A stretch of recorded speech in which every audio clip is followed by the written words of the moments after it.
Hey guys, Chris Brown from Train Boston coming at you with another wellness moment. Today I want to talk to you about supplements. Now, I'm not going to go over a comprehensive list of supplements and why you should or should not take them, but what I wanted to do is just go through what I personally have in my cabinet and what you may or may not want to take for yourself. Now, first off, I would consult with your doctor and any other medical provider you have before changing or adding or taking away any supplement, especially if you're on medications. And I'll make some notes of that, but I am not a doctor and I'm not here to provide you with information to cure any diseases. All right, so take that for what it is. All right. To start this off, I want to talk about my friend Peter Chien. He's a PhD MD dermatologist. He works out of Boston and New York City. He tends to send me a lot of articles, peer-reviewed journals, things like that have a lot of good information, or in the very least are very thought-provoking to me. And every once in a while, it inspires me to make a video, or inspires me or convinces me to take a new supplement. And this is one of those cases. He shared with me a new supplement that potentially could help with the coronavirus.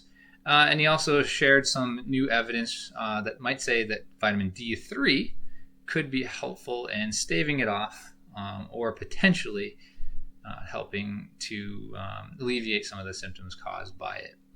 Now, I don't want to get too deep into that because there's plenty of information out there for you, but I will say all the supplements that I take are pretty straightforward and they tend to work, and there's a lot of research, evidence-based research to support them.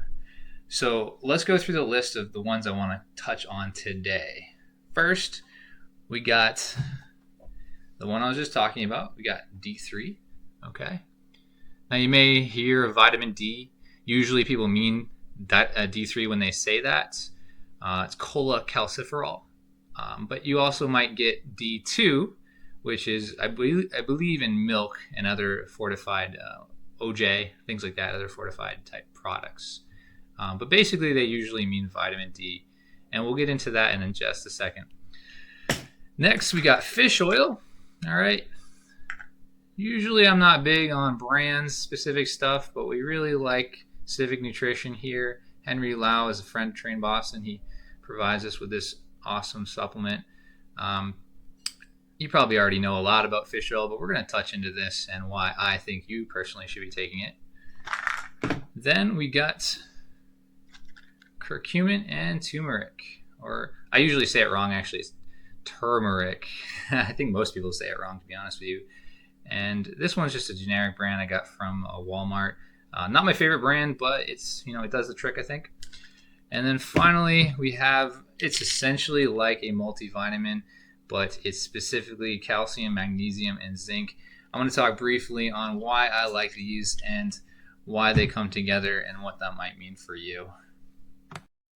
Okay, so first we got vitamin D3. Let's get this out of the way. It's not actually a vitamin. It's a prohormone or a precursor to a hormone, but you're going to hear it called vitamin D3. You're going to hear D, D2, D3. This one's cholecalciferol. Probably saying that a little bit wrong, but don't worry about how you pronounce it. This one I got from, I believe, Walmart. Like I said earlier, there's a lot of supplements out there that claim to be higher quality. D3 tends to be one of the better ones with controls that doesn't tend to be really bad quality. You can see the dosage here. Always important to look at the dosage. This one has 2,000 international units. The recommendation is usually somewhere around 400 and may go up to 4,000 international units per day per person. I need you to talk to your doctor before I would give you any advice on this personally. But most people in New England, especially in the northern hemisphere, as they say, are a little bit deficient in this. The reason for that tends to be a lack of sunlight. Without sunlight, you are not going to be utilizing this properly. On top of that, people's diets don't tend to have a lot of food that have D3 in it. We'll touch on that in just a second. So what does it do? Why do we need to have this? Well, there's a lot of things it could potentially prevent, but the first and foremost is usually people take this for bone health. It's important to get this in to regulate your bones and your teeth through a calcium maintenance of phosphorus and absorption in the intestines, right? It typically a lot of people have been saying that it can be preventive of breast cancer. I don't like to go into that kind of stuff, but it does seem to there does seem to be a lot of high correlation on that. Tends to lower blood pressure, enhances your mood. Sunlight tends to make people feel better. That's pretty well established, and it possibly can prevent other types of cancer and prevent or alleviate type 1 diabetes through the insulin control in the pancreas. So all those things sound pretty good. There's not a lot of evidence saying it's bad for you unless you take a lot of it. And there is a lot of evidence to say it's probably good for you. Almost all these supplements I'm talking about today have some kind of antioxidative effect and anti-inflammatory effect. So it's going to sound like I'm talking about a lot of the same stuff. How can you get it besides supplementing it? Well, it is in some foods, right? We tend to not eat a lot of those foods in America, right? But it's in whole foods like fish products. One of the biggest foods I try to get people onto, which is the tough sell sometimes, is sardines, fish like mackerel. I don't know. Some people don't love that stuff, but even salmon, is pretty good at it. Tuna, a lot of the fattier fish are going to have a decent level of D3 in it. I got my tuna right here, my albacore. You gotta be careful because the mercury content of big fish like albacore. But, if you're having this once or twice a week, it's not a big deal. Just don't have it a ton, especially if you are breastfeeding or pregnant. But generally speaking, good food for you. Another food I love, superfood, pumpkin seeds. These are really high in a lot of the things we're going to talk about today. And they're pretty healthy for you, and they're really good to put on your salads. There's probably other ways to eat them, but that's how I eat them personally. All right. So also, you can find them in mushrooms, eggs, and we do fortify in America with our milk and sometimes orange juice. I don't really love to say orange juice because it's really bad for you. It's just tons of sugar. But that is one way that you could get it in a pinch. All right. The next supplement I wanted to talk about today is fish oil, or DHA and EPA. All right. That's Eicopentanoic acid and docosohexanoic acid. I had to look at that because it's a pretty tough one to say out loud. Don't worry about how you pronounce it. You've heard of omega-3s. You see the O and the 3. Again, this is Henry Lau's Civic Nutrition here. Most people generally accept that fish oil is good for you. There has been some evidence going around back and forth saying maybe it's not as good as you thought. There were claims that it was good for your brain. That's kind of wishy-washy now too. But the problem is some of the studies on both ends, the ones that are saying it might not be as good and it's really good for you, is that they need to be a little bit more consistent with how they're doing things. There's so many factors in the human body, like what you eat, how you're exercising, anything that you have wrong with you currently, pre-existing conditions, that sometimes these studies kind of glaze over those. Maybe sometimes they have an agenda to push, but oftentimes it's tough to do a good study. Maybe their population size isn't big enough, or maybe the people are just a certain class or gender, race, they're from a different area of the world. All those things do matter. Okay, but what we do know is the most important part of this is your ratio of omega-6s to omega-3s. Omega-6s are like your other types of oils. You're hearing fish oil from omega-3s, right? And you're getting other oils from most of your other foods in your day. Now, those foods are omega-6s are not bad for you, but our ratio tends to be off. The average American's ratio, their omega-3s are somewhere as like 60 to 10 ratio, whereas the recommended ratio, I believe, is about 10 to 3. It shouldn't be so crazy. So what we want to aim to do is increase how much of this we're getting and decrease, or at least get a lot less of the other stuff. So red meat's not necessarily bad for you. In fact, red meat, if it's grass-fed, actually has some omega-3s in it. However, it's really hard to get a really good ratio of those two things in our daily diet or weekly diet without supplementing some fish oils. So the recommended dosage for that is 1 to 6 grams a day. Most pills are going to have 1 gram per pill. Personally, you just doing something is a little bit better than doing nothing. I tell people if that's too much of a pill to swallow, then you probably should just start at 1 or 2 a day and work your way up. But suggested on this bottle, it says, I think 2 in the morning, 2 at night. It makes it a little easier to take down. These ones personally have some citric flavor to prevent the burpy fish problem. But really, you can get this from Whole Foods. We just talked about fish. So again, I'm going to say it again, tuna. I'm going to say mackerel and sardines. Those are superfoods, quote unquote. But also seaweeds, algae. You can get it from nori in your sushi. And chia seeds and flax seeds are really high in this. Pumpkin seeds have some amount of it as well, like I said before. All right, these can lower your total triglycerides. They can make your blood pressure better. They lower total body inflammation. Again, we're saying all these things are anti-inflammatory, anti-oxidative. All right, they can potentially increase fat loss, and again, insulin, potentially increase insulin sensitivity. You're going to hear these same recurring things over and over again. Okay. And they can also decrease cortisol level, which is a stress hormone. We do need cortisol, but Americans with their stress, especially now, tends to be really, really elevated all the time, which is not good for us. All right, the third supplement I wanted to talk to you guys was turmeric. I think I said it right there. All right, you're going to see it as curcumin, turmeric. It sounds probably familiar if you have Indian food, all right? You can see this is nature made. I have another one right here, Finest Nutrition. I'm not necessarily endorsing these, but it's pretty easy to get that stuff. It should be pretty cheap. So I do like that it's easily accessible and easy to get. There have been a lot of studies done on this in the past. It's a spice, polyphenol spice, anti-inflammatory again, antioxidative again. It does seem to generally help as an antidepressant. It helps with metabolic syndrome, which is basically what you get when you're overweight, arthritis, pain management over the long term. It's not going to be like Tylenol. And inflammation-based issues like Alzheimer's, Parkinson's, MS, asthma, etc., etc., etc. Go on forever. Most of the major diseases are inflammation-based. So if you can reduce your inflammation levels over the whole body, you're generally going to help with not getting these and help with managing symptoms when you do have those issues. I won't say anything cures anything, but the studies have shown that there is some good correlation to that.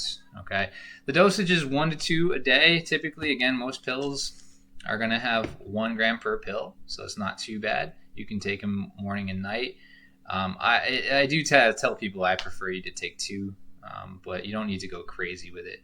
Now, again, I said in the beginning, talk to your doctor before starting any supplements, but this one, if you are iron deficient or pregnant, or if you have a bleeding disorder or anything like that, you should probably not be adding this because it might bind iron, that kind of thing. So, but for most people, this is a good supplement, and I do recommend it if you struggle with any kind of inflammatory issue. And real quick, I'm going to come back to the fish oil. Again, these have vitamin E in them, so if you have any bleeding disorders or you're on a blood thinner, again, talk to your doctor. Don't just jump right on it, okay? Also before surgeries. They will ask you about that stuff too. The thing about turmeric is you're not going to easily get it in your diet. So the foods that it's in, generally it's just a root. So you're going to put it in your chili, put it in your rice. You're going to put it into a tea, that kind of stuff. I personally don't like it in tea, so I'll take the supplement. But if you have Indian food a lot, you're probably fine. The average Indian person, I think, got 2.5 grams a day, which is crazy, but they don't have to worry about supplementing with that stuff. So they're all set. So again, oh yeah, one more thing, guys. The problem with this supplement is it's not very bioavailable. It doesn't readily absorb into the body. So what supplement companies have started doing is putting black pepper extract into it, or I think it's called piperine. These two do not actually have it in there, so I try to have a lot of black pepper around the same time. That's a pain in the butt. I would suggest getting one that has piperine or black pepper extract in it, okay? All right, guys, the last supplement I take at my house, calcium, magnesium, and zinc. All right. So a lot of these supplements, they are great for bone health. Again, this is just a generic brand I got from Walmart. This isn't, you can probably get higher quality brands here, but this one's pretty good as far as I care. Another thing to take note here, vitamin D3 is added to this. A lot of multivitamins are going to have D3 in them. Prenatal vitamins are going to have D3 in them. So when you're taking your D3 and you're trying to shoot for that like 1,000, 2,000 IUs a day, depending on what your doctor is telling you. Just take that into account. You may be getting a little more than you think, especially if you're getting lots of sunlight. And like I forgot to mention earlier, your sunlight, how much you get outside matters. How much you cover yourself up matters. If you have darker skin, you don't get as much as easily. So if you're more obese, you don't readily absorb it. Those things do matter. So going back to the D3, there are a lot of factors. If you have all those boxes checked on the overweight, darker skin, living in New England, you definitely should ask your doctor about getting some D3. But back to the calcium, magnesium, and zinc. So what are these? Zinc and magnesium I'm going to focus on, but all three of them are minerals. Magnesium and zinc are essential minerals, meaning you don't create them in your body, so you need to ingest them somehow. Okay? They're both useful for skeletal muscle and bone maintenance and creation. All right. So if you are deficient in these, or if you're struggling with osteoporosis, osteomalacia, your doctor probably has already spoken to you about it, but they may suggest you get on this. The other big thing is zinc is great for the immune system function. If you know anything about metal, zinc galvanizes metal. All right. Protects it. I like to say zinc galvanizes you. It galvanizes your immune system. This won't necessarily fix anything, but it can prevent it or make it less likely to happen, or it can just put it on ice. One of the articles I'm going to link down below talking about D3 with coronavirus says it may slow down or put on ice. They use that quote, the symptoms or the problems coming from the coronavirus, and that's why they suggest people should take it. Zinc can do the similar effect with other problems with your immune system.